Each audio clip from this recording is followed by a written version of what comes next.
नमस्कार सांग मैंने गोटे विशेष सूचना ये भिडियो केवल थट्टा मजा खटी इंटेंशन हो तो प्लीज आपको सीरीयस नबनी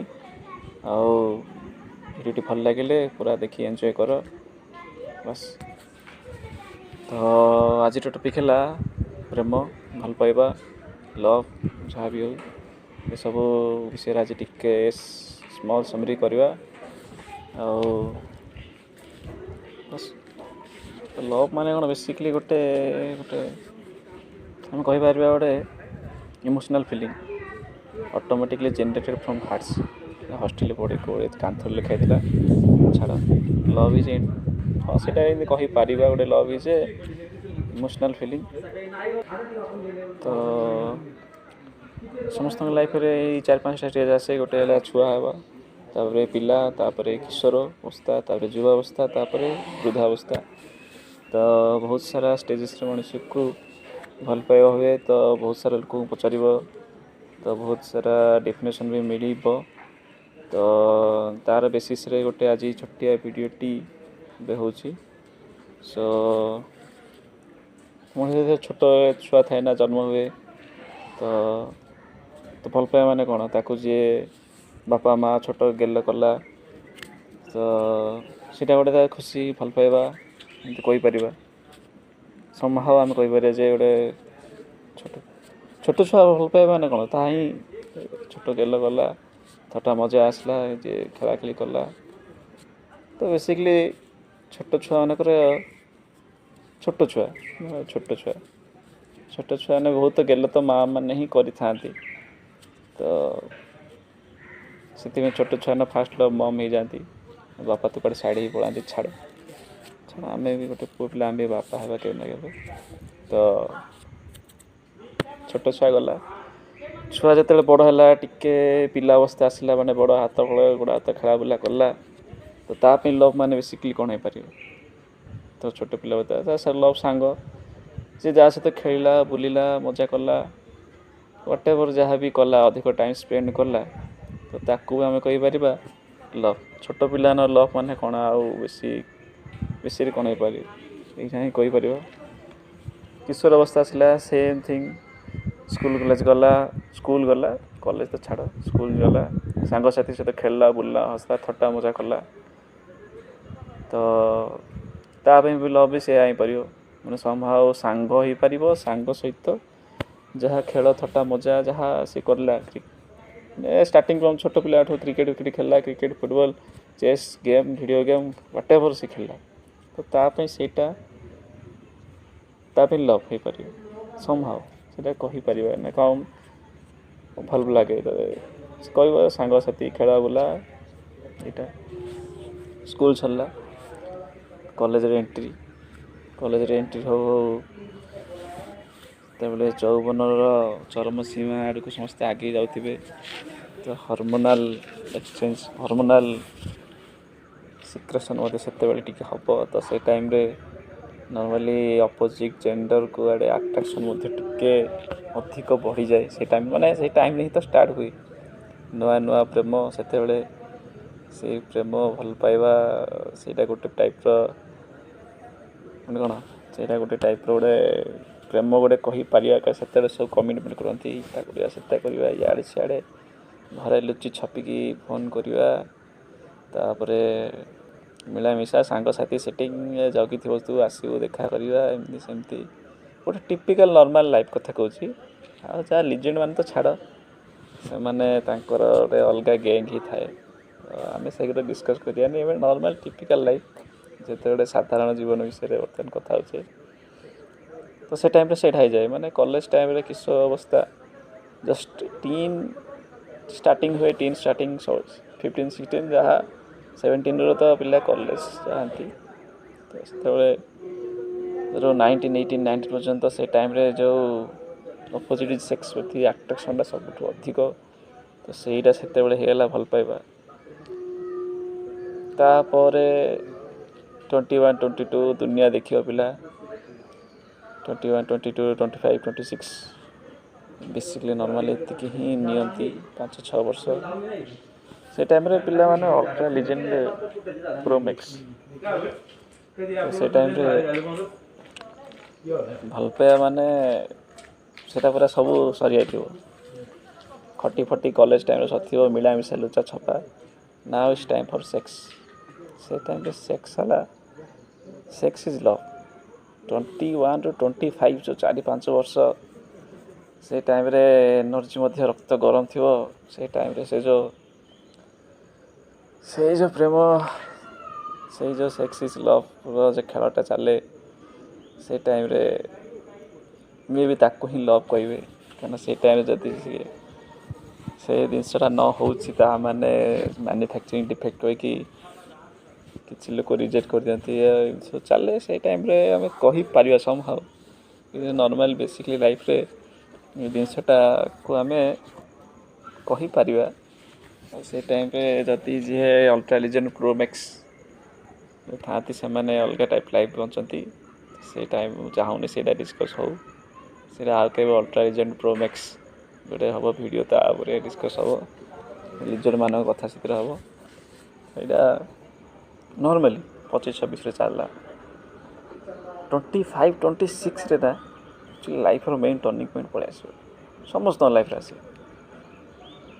ଏମିତି ନାହିଁ ଯେ ଅଲ୍ଟ୍ରା ଲିଜେଣ୍ଡ ଏମାନଙ୍କର, ସମସ୍ତଙ୍କର ଲାଇଫ୍ 25-26 ଯେମିତି କହିଲା 25-26, ସେମିତି ଟ୍ରେନ୍ ମଧ୍ୟ ସମାନ ଅଧା ଭିଡ଼ିଓରେ ହିଁ ଆସିବ। ଟ୍ରେନ୍ଟା ଯାଉ, ତାପରେ ଭଲ ଟାଇମିଂ ଦେଖ। ସୋ ଟ୍ରେନ୍ ଗଲା, ବର୍ତ୍ତମାନ ଭିଡ଼ିଓ ଷ୍ଟାର୍ଟ ହେବ। 25-26 ଇୟର୍ରେ ଷ୍ଟାର୍ଟ କରିଥିଲେ ଆମେ। 25-26ରେ ଲାଇଫ୍ର ସବୁଠୁ ସମସ୍ତ ଲାଇଫ୍ର ଟର୍ଣ୍ଣିଂ ପଏଣ୍ଟ ଆସେ ଗୋଟେ। ଏକ ଗଢ଼ିବ ନହେଲେ ବୁଡ଼ିବ ସମସ୍ତଙ୍କର। ସେମିତି ସେଇ ଯେଉଁ ପ୍ରେମୀ ଯୁଗଳମାନଙ୍କର ମଧ୍ୟ ଆସେ। ସେତେବେଳେ 25-26 ଏଜ୍ରେ ସମସ୍ତଙ୍କର ବ୍ରେକଅପ୍, ପେଚଅପ୍, କେଚଅପ୍ ଯାହା ବି ଅଛି, ଅପ୍ ଡାଉନ୍ ସବୁ ହେଇଯାଇଥିବ। ତ ସେଇ ଟାଇମ୍ରେ ସବୁ କନସିଡ଼ର୍ କରନ୍ତି ଲାଇଫ୍ରେ କ'ଣ କରିବି, କ'ଣ କରିଲେ ସବୁ ଜିନିଷରୁ ମୁକ୍ତି ମିଳିବ। ତ ସେଇ ଟାଇମ୍ରେ ଅଲଗା ପ୍ରକାର ମାନେ ବିହାରୀ ଷ୍ଟାଇଲ୍ ଲଭ୍ ବି ଥାଏ କେତେ ଜଣଙ୍କର। ସରି, ବିହାରୀ କହିବା କଥା ନାହିଁ, ଗୋଟେ ଛାଡ଼। IAS IPS ତ ସବୁ ସେଇଠୁ ଅଛନ୍ତି, ଛାଡ଼। ସେ ବିହାରୀ ଷ୍ଟାଇଲ୍ ଲଭ୍ କହିଦେବା। ସେ ଟାଇମ୍ରେ ଷ୍ଟାର୍ଟ ହେଲା କ୍ୟାରିୟର୍, ଗୋଲ୍, ଏଇମ୍, ଲାଇଫ୍ର ଗୋଟେ ଲୋକ ସେଟ୍ କରିଦିଅନ୍ତି।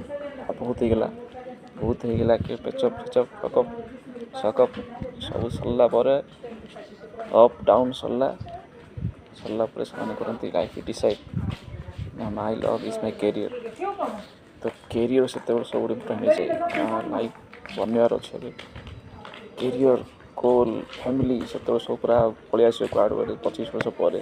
ଲୋକଙ୍କ ମୁଣ୍ଡରେ ପଳେଇ ଆସିବ ନା, ମାନେ ଲାଇଫ୍ ମୋର ଟ୍ରୁ ଲଭ୍, ଏମାନଙ୍କ ପାଇଁ ମୁଁ ବଞ୍ଚିବି, ଏମାନଙ୍କ ପାଇଁ ମରିବି କହି ସେମାନେ ପୁରା କନସିଡ଼ର୍ କରିବେ ନା କିଛି ତ କରିବି। ତ ସେଇଟା ହେଇଗଲା ଲଭ୍, କ୍ୟାରିୟର୍ ଲଭ୍ ହେଇଗଲା ସେତେବେଳେ ଲଭ୍ର ଡେଫିନେସନ୍ ହେଇଯିବ କ୍ୟାରିୟର୍। 25ରୁ 30 ନର୍ମାଲି ଗଭର୍ଣ୍ଣମେଣ୍ଟ ଏକ୍ଜାମ୍ ସେ ଟାଇମ୍ରେ ହିଁ ଆସେ। ତ ସେ ଟାଇମ୍ରେ ହେଇଯିବ ସମସ୍ତେ ପୁରା ରିଜ୍ୟୁମ୍ CV ଯାହା ପକାଇବେ, ଗଭର୍ଣ୍ଣମେଣ୍ଟ ଜବ୍ ଆସିଲା ପକା, ହଉ ନ ହଉ ସେଇଟା କିଛି ଡିସାଇଡ଼୍ ନାହିଁ, ପାଠ ପଢ଼ିକି ନାହିଁ ଡିସାଇଡ଼୍ ନାହିଁ, ପକା ହବ। ସେତେବେଳେ ହେଇଗଲା ସେଇଟା ଲଭ୍। 25ରୁ 30 ନେକ୍ସଟ କ'ଣ? କିଛି ପ୍ରେମୀ ଯୁଗଳ ବଞ୍ଚି ଯାଇଥିବେ, 3-4 ଥର ସେମାନଙ୍କର ଭାଙ୍ଗିକି ଯୋଡ଼ିକି ସେମାନେ ପୁରା ଫେଡ଼ଅପ୍ ହେଇଥିଲା ଲାଇଫ୍ରେ। କିନ୍ତୁ କ'ଣ ହେବ, ମ୍ୟାନୁଫ୍ୟାକ୍ଚରିଂ ଡିଫେକ୍ଟ, ଲଭ୍ ଦରକାର। ସେମାନେ ଲଭ୍ ଦରକାର। ସେଇଟା କଥା ହେଉ କି ଦେଖାବାର୍ତ୍ତା ହେଉ କି ସେକ୍ସ ହେଉ କି ଯାହା ହେଉ, ସେମାନେ ବର୍ତ୍ତମାନ ଆଡ଼ିକ୍ସନ୍ ହେଇଯାଇଛନ୍ତି ଲଭ୍ର। 3-4 ଥର ଗଲା, ଭାଙ୍ଗିଲା, ସବୁ ସରିଲା ପରେ 3 ଯୁଗ ଯେମିତି ସରିଲା, ସେମିତି କଳିଯୁଗ ଆରମ୍ଭ ହେଲା। ସେମିତି ତାଙ୍କ ଯୁଗରେ କଳିଯୁଗ ଷ୍ଟାର୍ଟ ହୁଏ। ପାଛନ୍ତି ଲାଇଫ୍ରେ ସୋଲମେଟ୍ ହେଲେ ଅଲଗା ପ୍ରକାର ସୋଲମେଟ୍। ତାଙ୍କର ଏଗୁଡ଼ା କିଛି କେୟାର ନାହିଁ ତାଙ୍କର, କାରଣ ଅଲରେଡ଼ି ତାଙ୍କ ଲଭ୍ ସେକ୍ସ ସବୁ ସରିଯାଇଥିବ। ଯେତେବେଳେ ତାଙ୍କୁ ଲାଗିବ ତାଙ୍କ ଦୁନିଆ ଦେଖିସାରିଛନ୍ତି, ଏଭ୍ରିଥିଙ୍ଗ ଇଜ୍ ଓକେ, ସବୁ ଫିନିଶ୍। ଆଥର ଦରକାର ଲାଇଫ୍ର ସୋଲମେଟ୍, ଯିଏକି ତାଙ୍କୁ ଅଣ୍ଡରଷ୍ଟାଣ୍ଡିଂ କରିବେ। ଯାହା ହେଇଯାଉ, ପୃଥିବୀ ଭାସିଯାଉ, ଭୂମିକମ୍ପ ପଳେଇ ଆସୁ କି ସୁନାମି ପଳେଇ ଆସୁ, ବନ୍ୟା ବାତ୍ୟା ହେଇଯାଉ, ଡୋଣ୍ଟ କେୟାର। ସେମାନେ କେହି ନାହିଁ, କେବଳ ତାଙ୍କ ଲଭ୍, ଯିଏକି ତାଙ୍କୁ ହେଲେ ଅଣ୍ଡରଷ୍ଟାଣ୍ଡିଂ କରିବ। ସେଇଟା ଆଉ କିଛି ଦରକାର ନାହିଁ। ସେ ତାଙ୍କୁ ହେଲେ ବୁଝିବ, ତାଙ୍କ ପାଇଁ ପ୍ରେମ ହେଲା ସେୟା। ମାନେ ବୁଝିବାର ଅଛି। ଆଉ ଯାହା ହେଇଯାଉ ଭୁକିଲା ରହିଯାଏ ସିନା, ରାସ୍ତା କଡ଼େ ଶୋଇପଡ଼ିଏ ସିନା, ମଶାଣିରେ ଶୋଇପଡ଼ିଏ, କିନ୍ତୁ ଅଣ୍ଡରଷ୍ଟାଣ୍ଡିଂ ଦରକାର। ଯେ ତାଙ୍କୁ କିଏ ଗୋଟେ ବୁଝିବା ଲୋକ ଦରକାର। ସେ ଘରବାଲା ତ ଥୋଡ଼ି ସମସ୍ତେ କଥା ହେଇପାରିବ ଓପେନଲି, କିଏ ତ ଦରକାର ନା ନାଇଁ ଗୋଟେ। ସେତେବେଳେ ତାଙ୍କ ପାଇଁ ହେଇଯିବ ସେଇଟା ଗୋଟେ କ'ଣ ଲଭ୍। Understanding is love. ସେଇ 25ରୁ 30 ଭିତରେ ବାହାରିବ ଏଗୁଡ଼ା। 25-30 ପରେ କିଏ ବାହାରନ୍ତିନି। 30 ପରେ ଡାଇରେକ୍ଟ ମ୍ୟାରେଜ୍ ହେବ, ତାପରେ ଖେଳ, ଆଉ କିଛି ନାହିଁ। ମ୍ୟାରେଜ୍ ଇଜ୍ ଲଭ୍ ସେତେବେଳେ ହେଇଯିବ।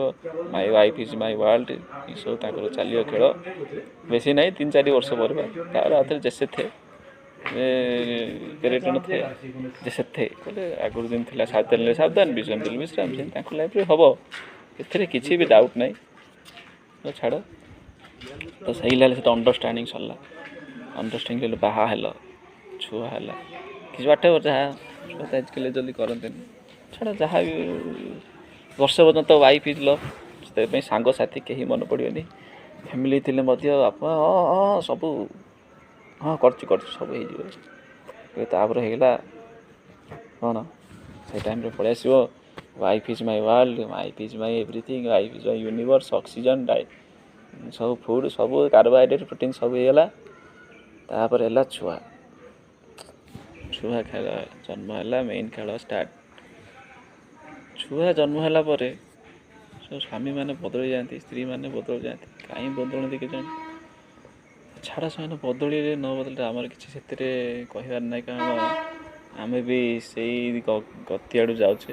ତ ଛାଡ଼, ସେଟା ଟ୍ରେନ୍ ତ ପଳେଇ ଆସିବ। ଆଉ ସ୍ୱାମୀ ସ୍ତ୍ରୀ ଭିତରେ ଏଇ ଟ୍ରେନ୍ ଛୁଆ ନେଇ ଡିଷ୍ଟର୍ବ କରନ୍ତି। ସ୍ୱାମୀ ସ୍ତ୍ରୀ ଭିତରେ ଛୁଆ ଯେମିତି ଡିଷ୍ଟର୍ବ କରେ, ସେମିତି ଭଲ ପାଇବା ଭିତରେ ଏମିତି ସବୁ ଡିଷ୍ଟର୍ବ କରିବା ପାଇଁ ଥାଆନ୍ତି। କିଏ ଗୋଟେ ଖଳନାୟିକା ଦରକାର। ଯେଉଁ ମଣିଷ ପ୍ରକୃତି ଯୁଆଡ଼େ ଯାହା କଲେ ସିଆଡ଼େ ଯେମିତି ଯିବି, ସେମିତି ଡିଷ୍ଟର୍ବ ନ କଲେ କାହାର ଭଲ ପାଇବା ମଧ୍ୟ ହେବନି। କାହା ବାପା ମା' କହିବେ ଯାହା ଭଲ ପାଇବା, ଯାହା କଲେ କେଉଁ ପିଲା ଭଲ ପାଇବ ନା, ଘରେ ରହ, ପାଠ ପଢ଼େ, ସବୁ କରେ, ନା ସେଇ ପିଲା ଇଚ୍ଛା ଟିକେ ନନଡ଼ ହେବ, ନା ମୁଁ ଭଲ ପାଇବି, ମୁଁ ବାଳ ପାଇବି ନା। ଛାଡ଼, ଭିଡ଼ିଓ ଉପରେ ଆସିବା ଆମର କରିଥିଲା ଆମେ ଛୁଆ ପିଲା ଯେତେବେଳେ ସମସ୍ତେ ସ୍ୱାମୀ ସ୍ତ୍ରୀ ତାଙ୍କ ଭଲ ପାଇବାରେ ଡିଷ୍ଟର୍ବାନ୍ସ କ୍ରିଏଟ୍ ହୋଇଯାଏ। ତ ସେଥିପାଇଁ ସବୁ ଇରିଟେଟ୍ ଥାଆନ୍ତି। ନିଜ ଛୁଆ ନା, ଯେହେତୁ ଭଲ ପାଇବାର ମାନେ କ'ଣ, ନିଜ ଭଲ ପାଇବାର ସେ ଯେଉଁ ବାଇ ପ୍ରଡ଼କ୍ଟଟା ବାହାରିଛି, ତାକୁ ଥୋଡ଼ି ନା କିଛି କହିପାରିବ। ତଥାପି ପୁଅମାନଙ୍କୁ ବୁଦ୍ଧିବା, ବାଡ଼େଇ ଦିଅନ୍ତି ଛୁଆମାନଙ୍କୁ। ଛାଡ଼, ବାଡ଼େଇଲେ ଆମେ ବି ବାଡ଼େଇବା, ସମସ୍ତେ ବାଡ଼ାବାଡ଼ି ହେବେ। ତ ଛୁଆ ହେଲା, ତ ଛୁଆକୁ ଯିଏ ଟାଇମ୍ ଦେଲା, ଛୁଆ ଛୋଟ ହେବାଠୁ ବଡ଼ ହେଲା ପର୍ଯ୍ୟନ୍ତ, ବଡ଼ ମାନେ କ'ଣ, ବୁଢ଼ା ନାହିଁ, 18, 19, 20 ତ ମ୍ୟାକ୍ସ। 20 ପରେ ଆଉ କାହାର ପାଣି ଅଛି ଖୁସି। ତ 20 ପର୍ଯ୍ୟନ୍ତ ଯେ ତାକୁ ଛୁଆକୁ ଖୁସି କଲା, ଗେଲ କଲା, ପ୍ରେମ କଲା, ଥଟ୍ଟା ମଜା ଖେଳ, ତା'ର ଯେତିକି କ'ଣ ଡିମାଣ୍ଡ ଫିଲ୍ଅପ୍ ହେଲା, ହଟେବରେ ହିପୁ ହଉ, କିଛି ହଉ, ସାଇକେଲ, ଗାଡ଼ି ମଟର, ଯାହା ପାଠ ପଢ଼େ, ସେସବୁ ଜିନିଷ ଯେତେବେଳେ ତାକୁ ଡେଲିଭରି କରାଯାଏ ବାପା ମା' ଦ୍ୱାରା, ସେଇଟା ହେଲା ତାଙ୍କର ଭଲ ପାଇବା ଗୋଟେ। ନା ଗୋଟେ you R A lovable person, ତାଙ୍କୁ ଡେଫିନେସନ୍ ୱାର୍ଲଡ ପୁରା ଦେଇଦିଏ। ଯାହା ହଉ, ନିଜ ଛୁଆ ମୁଁ ଏତେ ଭଲ ପାଉଛି। ନିଜ ଗାଣ୍ଡି ସଟ୍ ହେଇଥିବ, ସେମାନେ କହିବେନି ତୁ ଛୁଆ ଭଲ ପାଉଛି। ଲୋକଟା ଟେକିଦେବେ ସେତେବେଳେ। ଆଉ ଭଲ ପାଉଛି କହିଲେ ତ ପୁରା ସେମାନେ ପୁରା ଦୁନିଆ ଏକ କରିଦେବେ। ଆଉ ଛାଡ଼, ସେମିତି କହିବା କଥା ନାହିଁ। ସରି। ତ ସେଇଟା ହେଇଗଲା ଭଲ ପାଇବା। ଛୁଆ ବଡ଼ ହେଲା, ବାହାଘର ଯାହା କରିବେ, ତା'ର ଯାହା ଇଣ୍ଟେନସନ୍ ଅଛି ଦୁନିଆରେ, ଲୋକ ଦେଖିକି ରହିଲା। ସେମିତି କହିହେବନି କାହାର କ'ଣ ଥିବ। କିନ୍ତୁ ଛୁଆ ସେତେବେଳେ ହେଇଲା ଭଲ ପାଇବା ମାନେ ହିଁ ଛୁଆ ବଡ଼ ହେଲା, ବାହା ହେଲା ପର୍ଯ୍ୟନ୍ତ। ତାପରେ ମେନ୍ ହେଲା ଖେଳ। ଏସବୁ 55, 45, 50, 55 ଏସବୁ ଥାଏ। 50, 60 ଆସିଲା ତ ସେ ଟାଇମ୍ରେ ଅଲରେଡ଼ି ତ କିଛି ନଥିବ,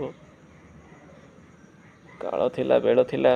ସେ ଟାଇମ୍ କିଛି ନଥିବ। ଷ୍ଟିଲ୍ ବହୁତ ଲୋକ ସେ ଟାଇମ୍ରେ ମଧ୍ୟ ନିଜର ସେକ୍ସ ଲାଇଫ୍ ନାହିଁ, ମାନେ ନିଜର ଯେଉଁ ଲଷ୍ଟ ଥାଏ, ଟିକେ କାହିଁ କ'ଣ ବଞ୍ଚି ଯାଇଥାଏ, ତ ଖୁସି କରିବା ମଧ୍ୟ ସେମାନେ ସେତେବେଳେ ଇଆଡ଼େ ସିଆଡ଼େ ମୁହଁ ମାରନ୍ତି। ସବୁ ଯାତ୍ରା ହୁଏ ସେତେବେଳେ। ଛାଡ଼, ସେଇଟା ଏକ୍ସେପସନାଲ୍ କେସ୍। ସେ ଭଲ ପାଇବା ସେଇଟା ଭଲ ପାଇବା ନାହିଁ, ସେଇଟା ଗୋଟେ ଲଷ୍ଟ ଷ୍ଟୋରିଜରେ ସେ ପଳାଏ ସେଇଟା। ତ ସେଇଟା ଛାଡ଼। ଆଉ ବୁଢ଼ା ଆସିଲ, ବୁଢ଼ା ହେଲା, ତୁମେ 50-60 50 ବଞ୍ଚିଲା ତ ଆଜିକାଲି ମ୍ୟାକ୍ସ ହେଇଯାଉଛି। ଷ୍ଟିଲ୍ ଯେହେତୁ ସିନିୟର ସିଟିଜେନ୍ 60, ତ 60 ଆମେ ଧରିବା। 60 ଯେତେବେଳେ ଆସିଲା ସେତେବେଳେ ହେଇଯାଏ ମେନ୍ କ'ଣ, ବୁଢ଼ା ହେଇସାରିଛ, ନାତି ନାତୁଣୀ ବି ସମ୍ଭବ କାହାର ହେଇଥିବ ଅଲମୋଷ୍ଟ ହେଇଥିବ, ହେବା କଥା ମଧ୍ୟ। ବଞ୍ଚିଥାଏ ତ ନାତି ନାତୁଣୀ ଦେଖିବ ଟିକେ, ଛୋଟ କୁନି କୁନି ଛୁଆ ଧରି ବୁଲିବ, ତା'ର ଗୋଟେ ମଜା ଅଛି ନା, ଗୋଟେ କହିବା ଦେଖ ନାତି ହେଇଗଲାଣି ମୋର ତଥାପି ବଞ୍ଚିଛି, ତ ଗୋଟେ କହିବାର ଅଛି, ପୁରା ଜୋସ୍ ଆସିବାର ଅଛି। ସେମିତି ନ କହିଲେ ସାଙ୍ଗମାନେ ଚିଡ଼ି ହେଉନି ନା। ତ ସେତେବେଳେ ହେବ ଛୁଆ ଆସିଲା ଧରିଲ ପୁରା, ଦେଖ ସେତେବେଳେ ନାତି ନାତୁଣୀ ଗପ କହିବ, ବୁଲେଇବ, ଦୋକାନ ଯିବ, ଦେ ପଇସା ଦେ, ପଇସା ନାହିଁ, ପଇସା ନଥିଲେ ବି ବାକି ପକା, ମୋ ନାତି ଖାଇବ, ନାତୁଣୀ ଖାଇବ। ତ ସେକୁ ଗପ କହିବା, ବୁଲେଇବା, ବୁଲେଇବ, ତାଙ୍କୁ ବାଡ଼ାବାଡ଼ି କରିବେନି, ବାଡ଼ାବାଡ଼ି ଛାଡ଼ିକି ସବୁ ଅଜା ନାତି ନାତୁଣୀ ଜେଜେ ଯେଉଁ ଥାଆନ୍ତି ସେମାନେ ପୁରା ନାତି ନାତୁଣୀକୁ ଖାଲି ବାଡ଼ିଆ ଛାଡ଼ିକି ସବୁ ଜିନିଷ ହେଇଯାଏ ତାଙ୍କ, ସେଇଟା ହେଲା ତାଙ୍କୁ ଭଲ ପାଇବା। ମାନେ ସେ ଜିନିଷଟା ଯେ ଏତି ଯେଉଁ 5ଟା ଷ୍ଟେଜ୍ ଆସିଲେ କ'ଣ, ଗୋଟେ ଛୁଆ ହେଲା, ପିଲା ହେଲା, କିଶୋର ଅବସ୍ଥା, ତାପରେ ଯୁବ ଅବସ୍ଥା, ବୃଦ୍ଧା ଅବସ୍ଥା, ଏଇ ଯେଉଁ 5ଟା ଷ୍ଟେଜ୍ରେ 5 ପ୍ରକାରର ହେଇଗଲା ଲଭ୍ ଡେଫିନେସନ୍। ଛୋଟ ପିଲାମାନଙ୍କୁ ଗେଲ କରିବା ସେଇଟା ହେଲା ଲଭ୍, ପିଲାମାନଙ୍କୁ ସାଙ୍ଗ, ତାର ଆଉଥରେ ଖେଳ ବୁଲା ଗେମ୍, ତାପରେ ଆସିଲା ଆମର ଅପୋଜିଟ୍ ସେକ୍ସ ଅଛି ସେଇଟା ଗୋଟେ ଖେଳ, ତାପରେ କେରିୟର, ତାପରେ ୱାଇଫ୍, ଛୁଆ, ବୁଢ଼ା। ତ 5 ପ୍ରକାର ଷ୍ଟେଜେସ୍ ଆସିଲା, 5 ପ୍ରକାର ଡେଫିନେସନ୍ ବି ହେଇଯାଉଛି। ତ ତୁମେ ଯାହାକୁ ବି ପଚାରିବ ଲଭ୍ ମାନେ କ'ଣ, ସେ ଯେଉଁ କ୍ୟାଟେଗୋରୀ ଏଜ୍ କ୍ୟାଟେଗୋରୀ ଆସେ ସେ ତା'ର ପର୍ସପେକ୍ଟିଭ୍ ଅନୁସାରେ ସେ ଡେଲିଭରି କରିବ। ଏଥିରେ କିଛି ବି ଖରାପ କଥା ନୁହଁ। ତ ଏଥିରେ ବହୁତ ମାନେ ସେ ଲୋକ ଯାହା ଦେଖିଛି, ସେ ତା ଲାଇଫ୍ରୁ ଯାହା ଏକ୍ସପିରିଏନ୍ସ କରିଛି, ସିଏ ତାହାକୁ ହିଁ ସେୟାର କରିବ। ଥୋଡ଼ି ନା କି ଅଲ୍ଟିମେଟ୍ କିଏ ଗୋଟେ ମାନେ ଡିସାଇଡ଼୍ କରିଦିଏ ନାଇଁ ଲଭ୍ ମାନେ ରାମାୟଣ ସୀତା ଯାହା ହେଇଥିଲା, ରାମାୟଣରେ ଯାହା ହେଇଥିଲା ସେଇଟା ଲଭ୍, ମହାଭାରତରେ ଯାହା ହେଇଥିଲା ତାହା ଲଭ୍। ଆଉଥରେ ମଝିରେ ଆଜିକାଲି ସବୁ ବାହାରି ପଡ଼ିବେ ନା, ଆରେ ରାମ ସତ୍ୟ ଯୁଗରେ ସେ ରାମ ସୀତା ଥିଲେ, ତାଙ୍କର ବାପା କ'ଣ 3ଟା ସ୍ତ୍ରୀ, ତାଙ୍କର କ'ଣ 300ଟା ସ୍ତ୍ରୀ ଥିଲେ, କେଉଁଠି ଲେଖା ହେଇଛି। ଯିଏ କହେ ତାଙ୍କର ପରେ କ'ଣ 5ଟା ୱାଇଫ୍ ହେଇଗଲା ମହାଭାରତରେ, 5ଟା ୱାଇଫ୍ ନାହିଁ ମାନେ ଗୋଟେ ୱାଇଫ୍କୁ 5ଟା କ'ଣ ପଞ୍ଚପାଣ୍ଡବ, ଏ ସବୁ ଭଲ ଅଲଗା ପ୍ରକାର ପୁରା ଭାରିବ ପୁରା। ତ ଯୁଗ ଅନୁସାରେ, ଟାଇମ୍ ଅନୁସାରେ, ଏଜ୍ ଅନୁସାରେ ଲଭ୍ର ଡେଫିନେସନ୍ ବି ଚେଞ୍ଜ ହେଇ ଆସୁଛି। ତ ଏଥିରେ ତୁମେ କେହି ଗୋଟେ ମାନେ ଫିକ୍ସ କରିଦେବନି ଲଭ୍ ମାନେ ହିଁ ଏହା, ଲଭ୍ ମାନେ ହିଁ ସେୟା। ତ ଲଭ୍ ମାନେ ଏତା ସେତା କିଛି ନାହିଁ ଭାଇ, ସବୁ ମୋହ ମାୟା ହେଲା। ତ ଏଟଲିଷ୍ଟ ଫାଇନାଲି କନକ୍ଲୁଜନ୍ ତ ଏହା କରିବି ନା, ପ୍ୟାର ମୋହବ୍ବତ ଧୋକା ହେ, ପଢ଼ଲୋ ଅଭି ବି ମୌକା ହେ। ମୋର ସାଙ୍ଗଟି କହିଥିଲା, ସେ ସାଙ୍ଗ ହଷ୍ଟେଲରେ ବି ଏକ୍ଜାମ୍ ଟାଇମ୍ରେ ଏଇ ବହୁତ ସାରା ଏଇ ସାଇରୀ ଶୁଣିବାକୁ ମିଳେ, ପ୍ୟାର ମୋହବ୍ବତ ଧୋକା ହେ, ପଢ଼ଲୋ ଅଭି ବି ମୌକା ହେ। ଆଉ ଯିଏ ପାଠ ପଢ଼ିଲାନି ତାର ସେମିଷ୍ଟାର ବ୍ୟାକ୍ ଲାଗିଯାଇଥିବ, ଏଇଟା ସିଓର। ସମସ୍ତଙ୍କୁ ଲାଗିଛି ମଧ୍ୟ, ମୋ ସାଙ୍ଗମାନେ ବହୁତ ଲାଗିଛି। ମୋତେ ଏମିତି ପ୍ୟାର ମୋହବ୍ବତ ସବୁ ମୋର ଜୀବନ, ମୋ ମରଣ, ମୁଁ ପାଇଁ ସବୁ କରିଦେବି, ସବୁ କହିକି ପାଠରେ ପଢ଼ିପାରିବେନି, ସବୁ କରିଦେବେ ଛାଡ଼। ତ ପ୍ୟାର ମୋହବ୍ବତ ଧୋକା ହେ, ପଢ଼ଲୋ ଅଭି ବି ମୌକା ହେ। ଆଉଥରେ ଏବେ ନୂଆ ଭାଇ ପଡ଼ୁଛି, ପଢ଼େଗା ଇଣ୍ଡିଆ ତବି ତ ବଢ଼େଗା ଇଣ୍ଡିଆ। ଏଇଟା ବି ସତ କଥା, ପାଠ ପଢ଼ିଲେ ହିଁ ମଣିଷର ବୃଦ୍ଧି ହୁଏ। ତ ମଣିଷର ନୂଆ ନୂଆ ଜିନିଷ ଜ୍ଞାନ ଆଡ଼୍ ହୁଏ, ଭିଡ଼ିଓ ଦେଖିଲେ ବି ଆଡ଼୍ ହୁଏ, ସବୁ ଆଡ଼୍ ହେଇ ଚାଲେ, ମଣିଷର ନିଜର ଉନ୍ନତି ଯାଏ। ଉନ୍ନତି ମାନେ କ'ଣ, ସବୁ ଜ୍ଞାନର ଆଡ଼ିସନ୍ ହେଇ ଉନ୍ନତି ହେବ। ସେଇଟା ଯେଉଁ ଜ୍ଞାନ ହେଉ ଚଳିବ। ବ୍ରହ୍ମ ଜ୍ଞାନ ଗୋଟେ ବି ଅଛି ଗୋଟେ, ସେଇଟା ସ୍ପେଶାଲ୍ ଲୋକଙ୍କୁ ଦିଆଯାଏ। ତାପରେ କ'ଣ, ପ୍ୟାର ମୋହବ୍ବତ ଧୋକା ହେ, ପଢ଼ଲୋ ଅଭି ମୌକା ହେ, ପଢ଼େଗା ଇଣ୍ଡିଆ ତବି ତ ବଢ଼େଗା ଇଣ୍ଡିଆ। ତ ବଢ଼ତି କା ନାମ ଜିନ୍ଦଗୀ, ସେଇଟା ଗୋଟେ ମଝିରେ ବାହାରିଥିଲା। ଏଇଟା ବି ସତ କଥା, ଯାହାର ଲାଇଫ୍ର ଉନ୍ନତି ହେଉଛି ସିଏ ହିଁ ମାନେ ଲାଇଫ୍ର ମେନ୍ ପର୍ସପେକ୍ଟିଭ୍, ଲାଇଫ୍ର ଏନ୍ଜୟ କରୁଛି। ଯାହାର ଯିଏ ପଜ୍ ହେଇ ରହିଛି ଗୋଟେ ଜାଗାରେ ସିଏ ରହିଲା, ଯିଏ ଅପ୍ ହେଉନି କି ଡାଉନ୍ ହେଉନି, ପାଣି ସ୍ଥିର ମାନେ ଛାଡ଼, ସିଏ ତା'ର ଗଭୀର ଜ୍ଞାନ। ତ କିନ୍ତୁ କ'ଣ, ବର୍ତ୍ତିକା ନାମ ଜିନ୍ଦଗୀ ସିଏ ଗୋଟେ କହି ହେଇଯାଇଛି ମାନେ ଏଇଟା ଅଲମୋଷ୍ଟ ଟ୍ରୁ। ତ ବର୍ତ୍ତିକାର ଏସବୁ ଜିନିଷ ଅଛି। ତ ତୁମେ ବି ଏହା ହିଁ ଫାଇନାଲ୍ ଇଣ୍ଟେନସନ୍ ଏହା ହିଁ କହିବି, ପାଠଶାଠ ପଢ଼, ଜୀବନଟା ଗୋଟେ ଅଛି, ତାକୁ ଭଲସେ ଏନ୍ଜୟ କର। ଆଉ ଏହା ହିଁ ଏତିକି। ଆଉ କ'ଣ, ଆଉ ଭଲ ପାଇବାର ଡେଫିନେସନ୍ କିଏ ଦେବାକୁ ଚାହୁଁଛି କମେଣ୍ଟ ବକ୍ସରେ ଦେଇପାରିବ, କିଛି ଅସୁବିଧା ନାହିଁ। आम भी देखिए तुम कौ एज कैटेगरी आस क्या टूरू लव हो फल्स लव हो सब देखा से भिडियोटा बहुत बड़ होगा तो छाड़ एति कही आज विदाय नौ भल लगे भिडियोटा लाइक कर खुशी लगे टे आमको एमती आ 2-3टा भिडियो बनवाई हाँ धन्यवाद जय जगन्नाथ।